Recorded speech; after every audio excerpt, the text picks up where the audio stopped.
Hi, my name is Charles Kelly. It is June 20th, 2018, and I have the pleasure to talk to World War II veteran, Mr. John.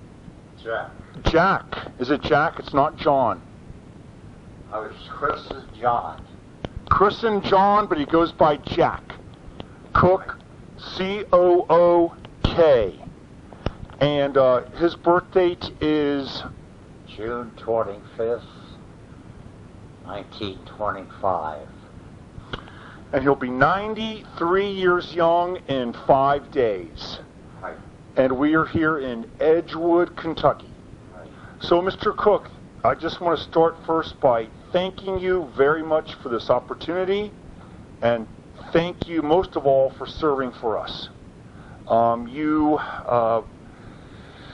lived some incredible years, and you helped defend the freedom of our country like my father did, and thank you for that.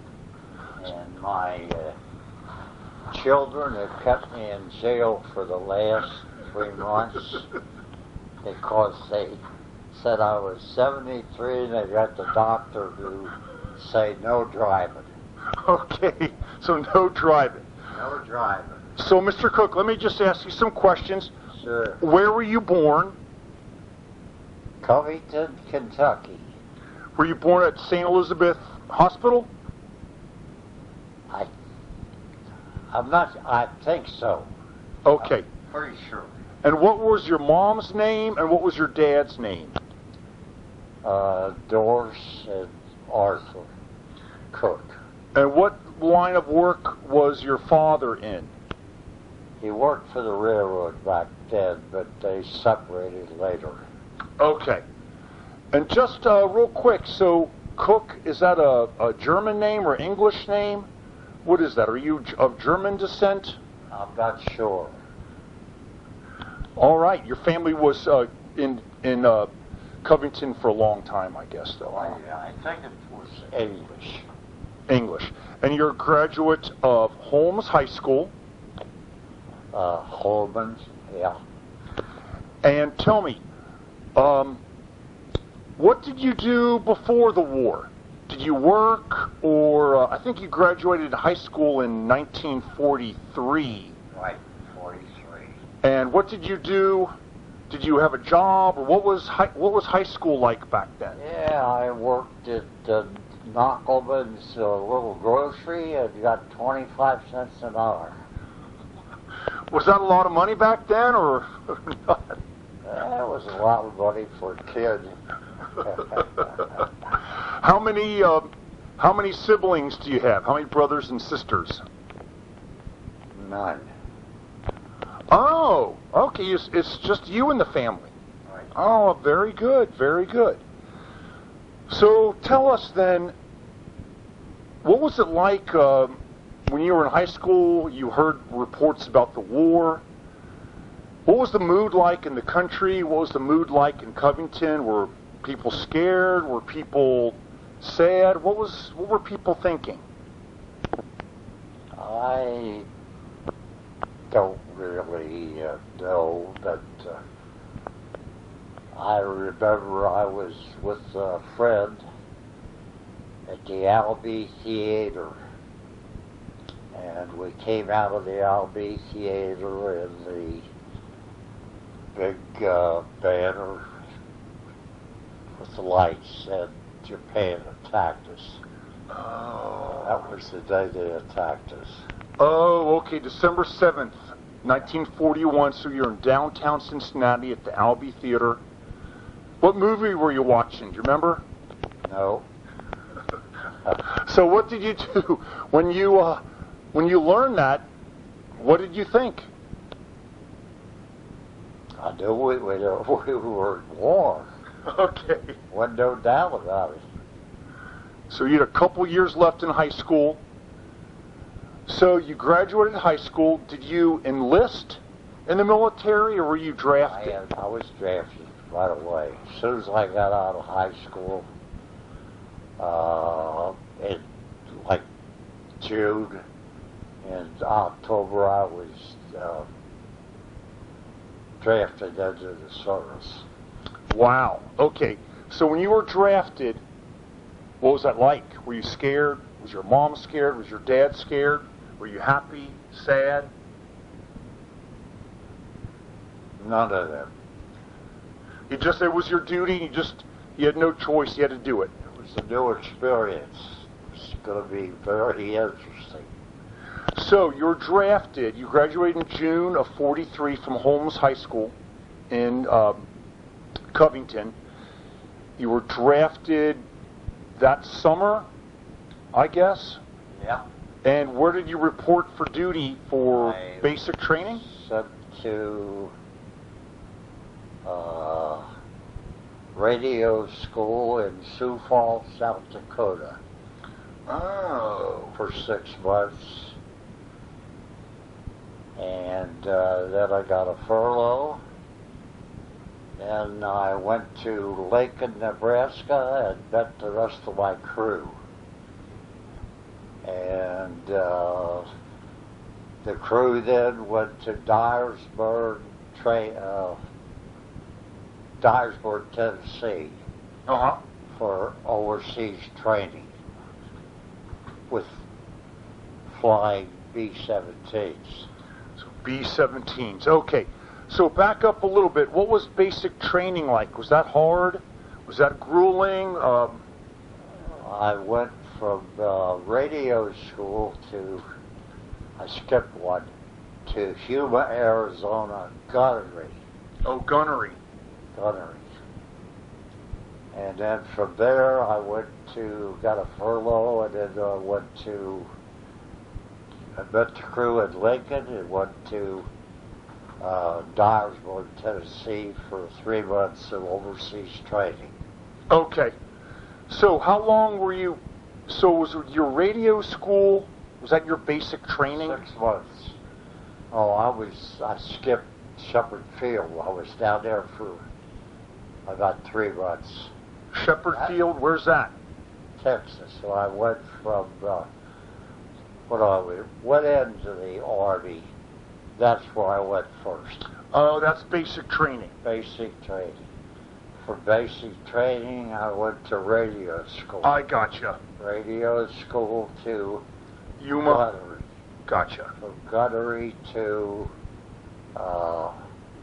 then the overseas training in Tennessee. Training in Dyersburg. Dyersburg. So what was it like in Texas for those 3 months? Is basic training hard? Basic training wasn't that bad in Texas. That was one of the first ones. And then after radio school, I went to Yuma. Yeah. And that was 100 degrees every day. Was it? So I was there for about 3 months. Then I came home and went to Dyersburg. I gotcha. What was the food like in those places? They were okay. I don't have any food problem.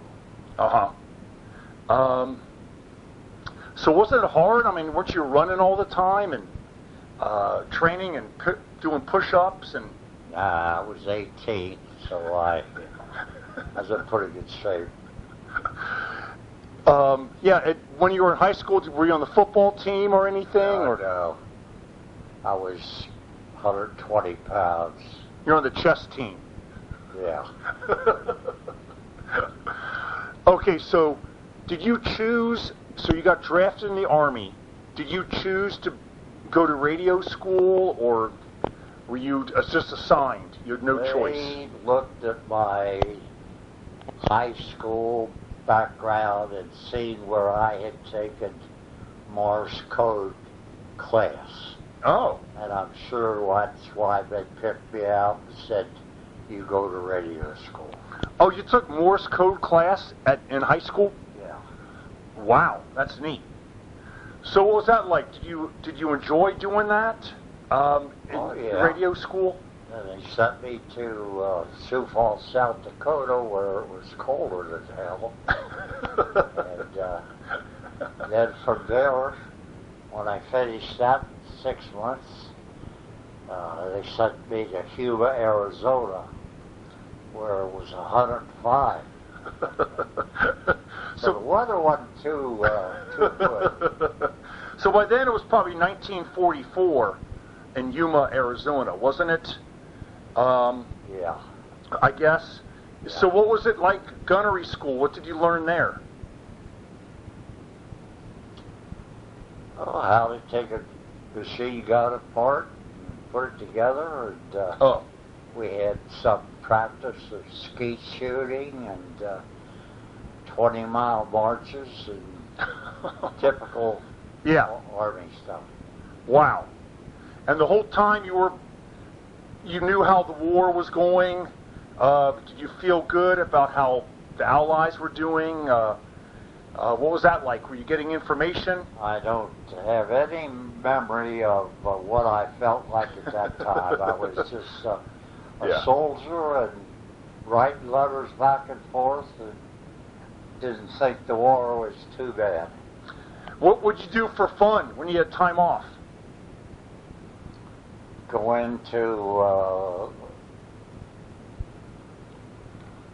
I'm trying to think, actually it was into the, I guess it was Shepherd Field, Texas, that I went into town. I forget the name of the little town, but that's where we caught the train to Dyersburg. Okay. Would guys gamble? Would you see movies? Would you drink? What would guys do to relax? It was pretty much relaxed. We had nice sleepers, and it took a few days, and of course the guys would be shooting crap and all that kind of cigarette smoking, that kind of stuff that 18-year-olds do. Were you smoking? No, never did. Never did. Wow. So before we move on, any memories from those early days that you want to tell us about? Any people that you remember, or any incidents? Did anything blow up, or anything that you can remember? No, actually, the training from induction to Shepherd Field to radio school to gunnery school to Dyersburg overseas training, all that went smooth. Oh, good. Then we went to, shipped us to the coast, I forget what city, and we caught the, what they call those boats back then. Oh, over to England? Yeah. Oh, boy. It was, I can't think what the, well, it was an Army ship, but it carried a lot of equipment and stuff. Sure. Went to Liverpool, England. Where'd you leave from, Boston or New York? Or New York area. New York area to Liverpool. What was that trip like across the Atlantic Ocean? Bad. What do you mean? People threw up all the way over. Were you throwing up? I held up pretty good. Now, had you ever seen the ocean before? Was that the first time you'd been that far from home, for sure, right? Yeah, I would say so. First time you saw the ocean. What was it like on the ship? Besides being sick, like where did you sleep? Bunks. In bunks? Tiered bunks. Tiered bunks? And like 5. what did you all do just the whole way over there? It probably took cards. Play cards. Eat. Eat. Okay. And how was the chow on the ship? Good. Do you remember? Was this like what kind of things would you eat? I can't remember what I ate, but I can remember that at a certain time of the day we would march up to the cafeteria. Mm-hmm. And the guy that was serving me food threw up in my Did he really? Yeah. Oh, no. But I got a new plate and continued. Oh, that's awful. Let me ask you some more. Were you serving? Were there black people there with you, or were black people separated? Separated. All separate. Were you on the same ship as black people, or? I'm sure there were, but I don't remember it. Yeah. Okay, so you landed in Liverpool. Then what did you do? Got on a train and went to the Paddington, England, which is the 92nd Bomb Group. Okay, so you were in the 92nd Bomb Group. That was part of it. Uh-huh. Small part of it. Paddington, England? Paddington. Paddington. Just a little city. Yeah. But there was an airport there, and it was a training facility. Okay. And how did you train? What did you do? You trained for a little bit before actually going on real missions, right? Yeah. We had skeet shooting, okay, and marching, and regular Army stuff. And what was the first? So you flew in B-17s. Did you fly in them back in the United States? No. No.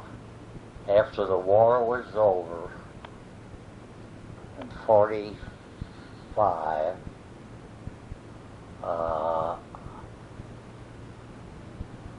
our group, I should say, well, our group, the 92nd Bomb Group, was picked to fly our prisoners that had been prisoners from the Germans from Istres, where our new base was, Istres, France. Yeah. We flew 35 people at a trip to Casablanca. Oh, wow. We dropped them off there, and we went back and got another load the next day, back and forth. And the ones that were dropped off in Africa, ATC, took the ATC, which is Air Command. Yeah. And distributed the soldiers that had been prisoners to their homes. Wow. So what were those prisoners like that you flew to Casablanca? Pretty good condition. They were decent condition? Yeah. Because they were held by the Germans, right? Yeah. Some for 3 or 4 years. Wow. Do you remember talking to any of those guys? Oh, yeah. Do you remember any stories that they said, or any memories that they had? No, we were separated. So I can't remember. I knew a few. There was also the German prisoners in a separate area. Yeah. And we got a carton of cigarettes a week. And if you wanted to take that carton of cigarettes down to the German jail and trade a clock, or not a clock, but a leather jacket for them to paint your ship on. And oh, really? Number of the German prisoners would do that on your jacket? Sure. And you gave them the carton of cigarettes because they couldn't get cigarettes. Where were the German prisoners housed? Was that in separate? In France? No, they were held in England. Oh, in England. Wow. So they were and France. And France. Sure. So go back to Paddington, England. Tell us about, you were there just briefly before you went on your first missions? Yeah. The dates will show you out there. Yeah. You weren't there long before you started getting in the plane. There's a date out there that'll tell you when I went on my first missions. It was right after I got there. Wow. Do you remember your first mission? It's on that sheet out there. What was that like? Well, they would have a separate group of our daily trainees, soldiers, gunners, crew chiefs, all that, and a separate one for the pilots. And then you went on your mission. Went on your mission. So, you remember your first mission? Was it at night? Did you fly at night, during the day? Daytime. Again, it's on the day out Yeah. there. And we carried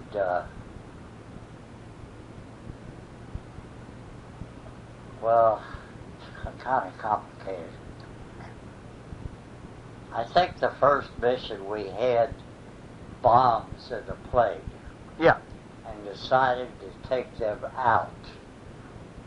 They unloaded them.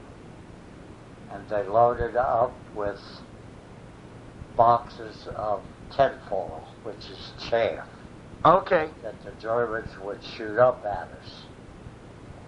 And, what am I at? What was... Oh, that's written in that thing where Sure. I was a radio operator, and I had one helper next to the operator thing, and there was a camera well.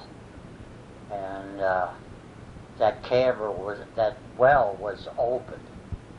And we had the boxes of chaff that were packed in the bomb bay, handed from one fellow there, extra on a plane, to me, and I threw them to the ball gunner, and he threw them out. Wow. Now, what did the chaff do? I don't get it. What, it confused them, or what was that supposed to They shot artillery up. They picked out our altitude. do? Yeah. They were able to do that. Then they would explode it.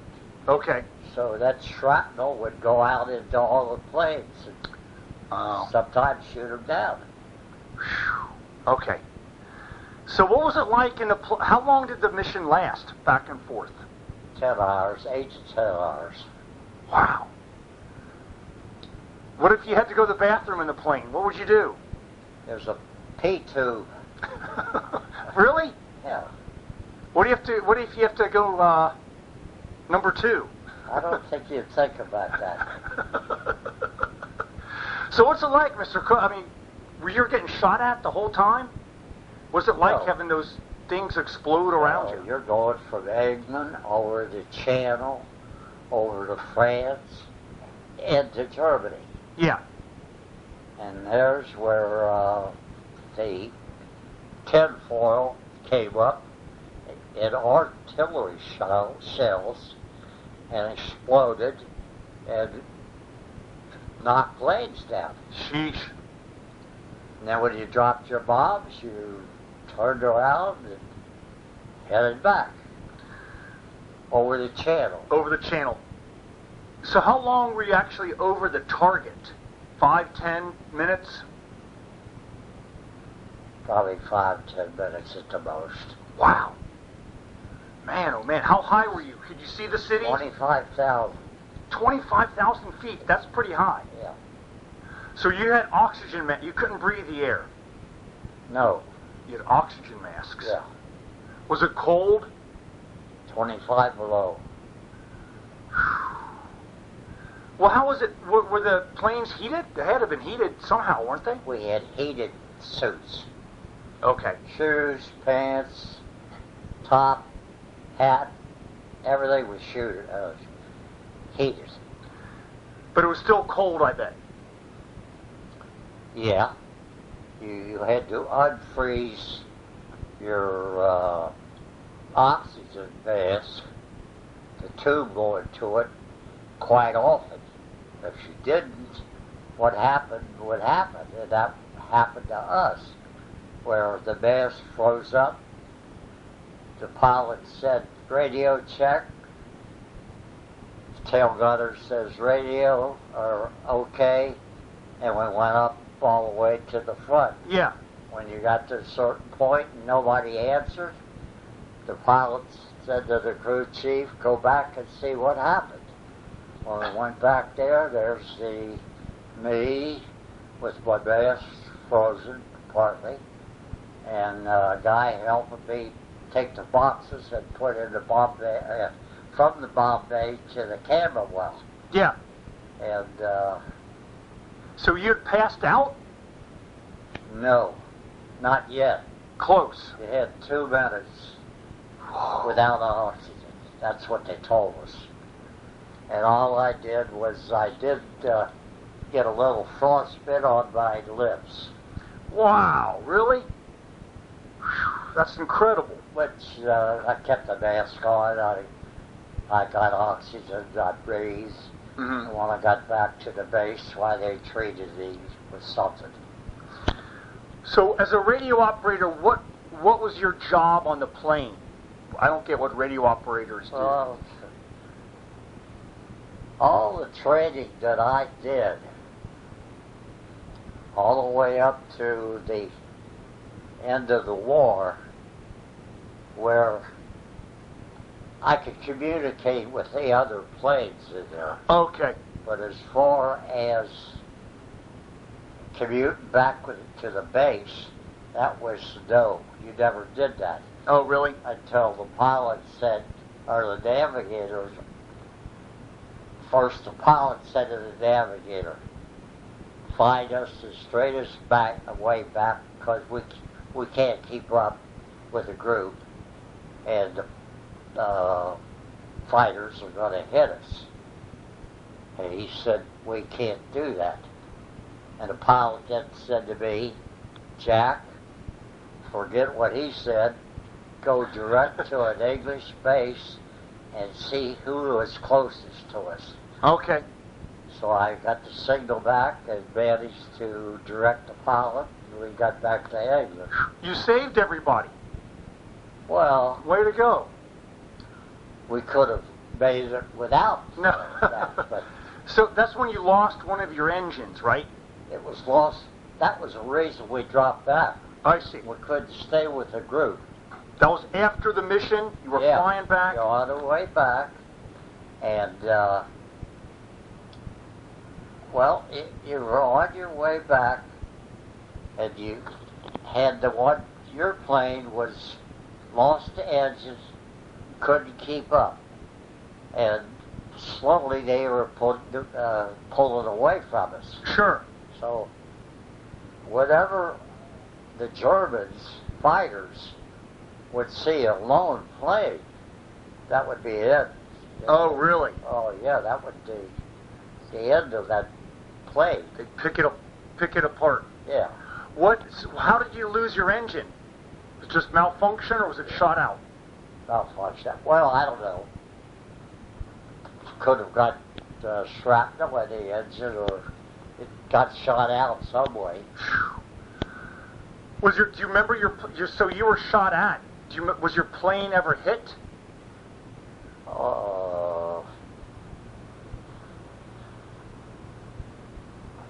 You really don't know, because I'm sure we got hit.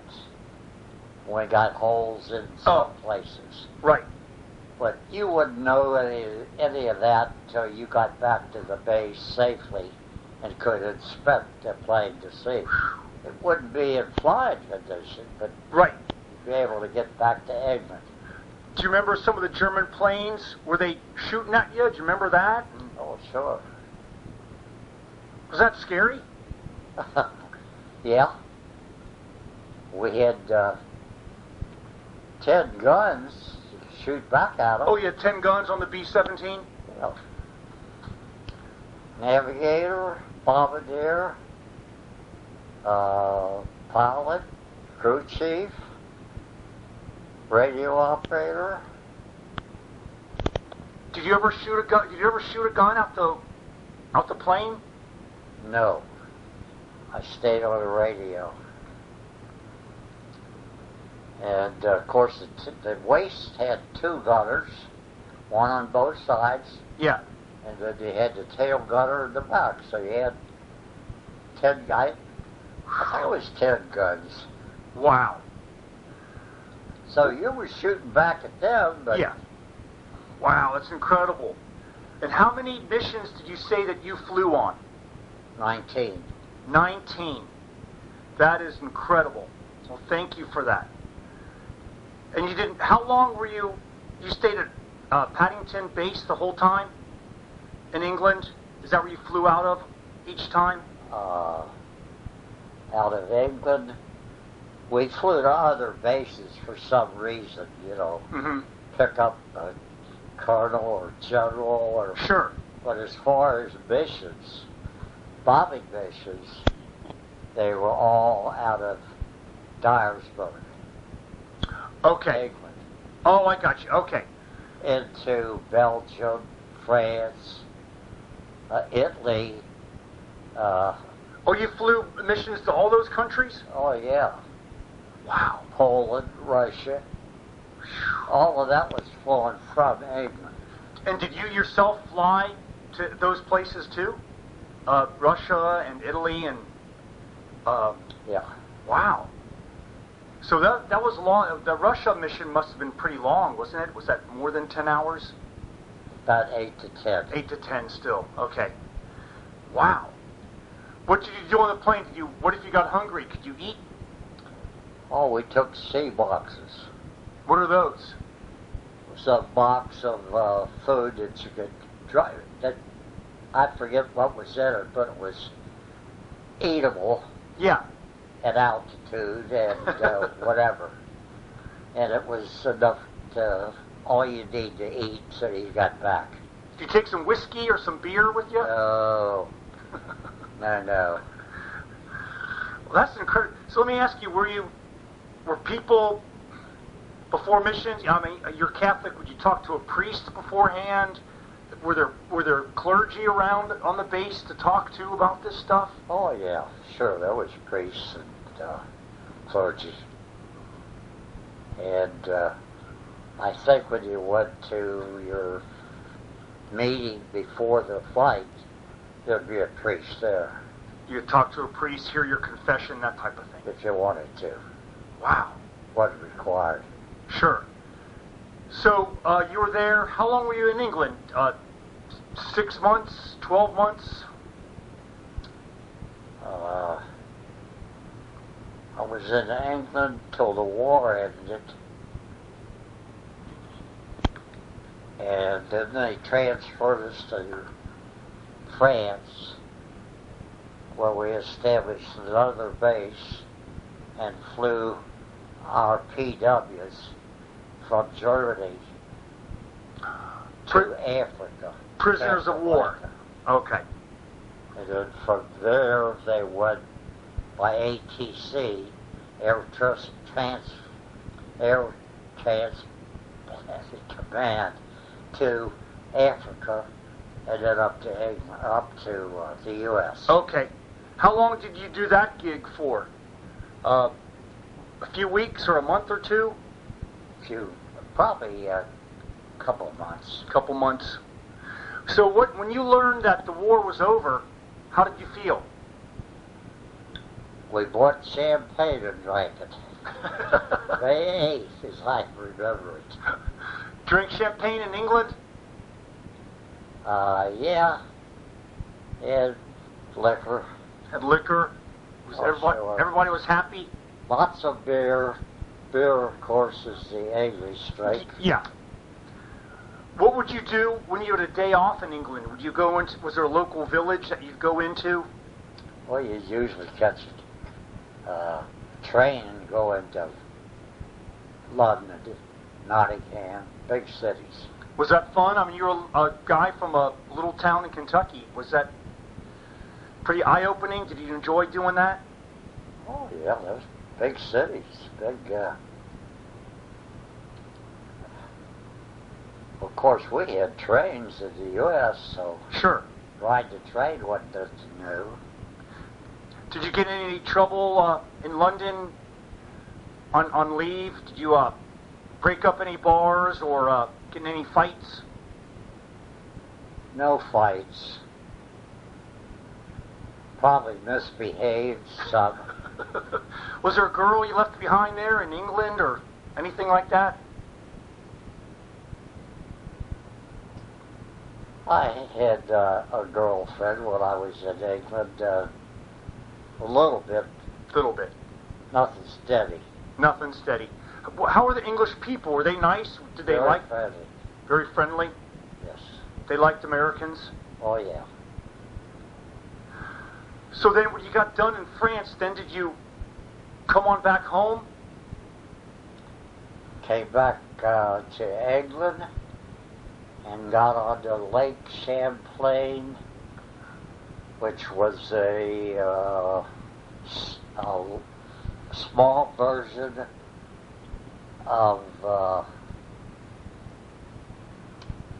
what am I trying to think of? The big... Destroyers? Battleship? Aircraft carrier? Yeah. Oh, really? Yeah. The Lake Champlain was the name of it. Yeah. And you took that from England to New York. New York? Yeah. Then you disembarked and went to Knoxville? Went to Somewhere in Tennessee? that base right there. And then we got on the train and went to Knoxville. Then you were discharged. Discharged at 10 o'clock at night on Christmas Day, 45. Wow. Went into town, caught a Greyhound bus, and got home at 5 in the morning. To Covington? Yeah. On St. Clair Street? Yep. What was that like? Were they expecting you? Yeah. Was your mom there? Was she crying? Did she... No, they're all glad to see me. My girlfriend was there, who I'd written to all the time I was gone, and that wound up being my wife. Oh, what was her name? Dolores. Oh. She was a twin. She was a twin. Dolores, what was her last name? Stein. Dolores Stein. Okay. And you two were baptized together, I understand it. St. Augustine? Right. That's an amazing story. Yeah, that is. That's amazing. So, she wrote to you during the war? Oh, yeah. What was it like when you got letters from her? Was that good? That was great. We got mail every day, practically. How often would Dolores write you? Very frequent. 2 or 3 times a week. Would she really? Yeah. Would you write her back? Oh, yeah. So how soon did you get married when you came home? You're still pretty young. You're only 20. Yeah, I went back to work for... Knockelman? That would be Penn Railroad. Oh, the railroad. Oh, that's right. And then to Trailmobile. And then I quit Trailmobile and went to college.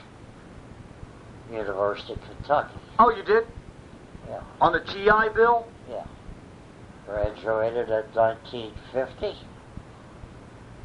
and went back to work for Pullman or Trailmobile, same company. Yeah. And I worked there until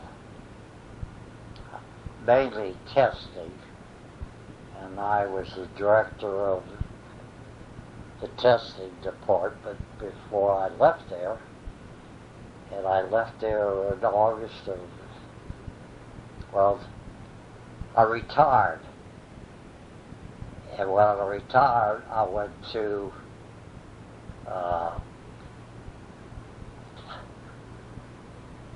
Taiwan. Oh, right. Okay. For 3 months. Built 600 container chassis. Came back to Dyersburg and went to work for Trailmobile and some other trailer companies as far as trials. Sure. Accidents. So I, up until December, I did maybe 15 lawsuits as a witness. Okay. For the trailer companies. Did you keep in touch with anybody from your Army days, your Air Force days? Oh, yeah, sure. You made some good friends? Yeah, actually, I had them together. I forget, early, I think about 91 or 92. I had her brought up here to Cincinnati, and we had a meeting together. Oh, really? And then after that, we wrote letters back and forth. Sure. I saw some of those letters. Yeah. So you married your sweetheart, what, 1950, 51, 52, something like that? Yeah, I can't remember what the date was. And you were married a long time. You were married 50 years. Yeah. Right. She got married August 22nd, Lived on 1947. the campus then. That's Wow. right. Wow. That's okay. You're married a long time. So, what else did I want to ask you? Is there anything else that you would like us to remember? That you'd like to tell us about the war, or your life, or anything like that? Anything you can remember? Any big memories from the war?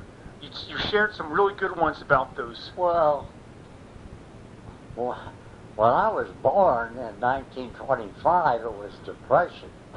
Sure. And the first few years was pretty bad. Right. And that part I can remember, pretty poor. No jobs. And until the war came along, then I was drafted. Right, right. Are you glad that you served for the country? Oh, sure. It was a great adventure. Absolutely. I see the world. Yeah, not bad for a boy from Kentucky. And made 25 cents an hour at a grocery store. What was your pay like in the military? About $210 as a tech sergeant. $210, that was per month? Yeah. Per month. Okay. And again, you were in the 8th Air Force 92nd Bombing Group, and you made tech sergeant. Yeah, I was at the 407th,